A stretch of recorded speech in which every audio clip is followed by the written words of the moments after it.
8 divided by 4 over 3 times 9.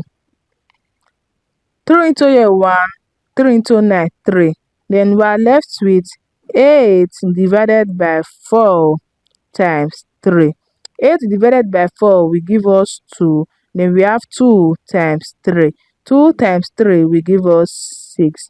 6 is the wrong answer to this question because according to the order of operations, division and multiplication have equal priorities. So we are to work from our left to our right.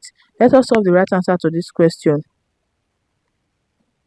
First of all, we are going to work with 8 divided by 4 over 3 using the rule of KCF. K stands for keep, C stands for change, and F stands for flip. We are going to keep 8, change division to multiplication, then flip 4 over 3 to 3 over 4, then multiply by 9. Now we are going to simplify. 4 into here 1, 4 into 8 2. Then we are left with 2 times 3 times 9. Now we are going to work from our left to our right.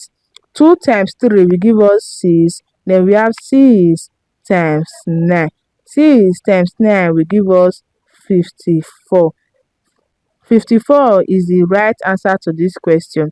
I hope you find this video helpful. Please don't forget to like, subscribe, and comment. Thanks for watching.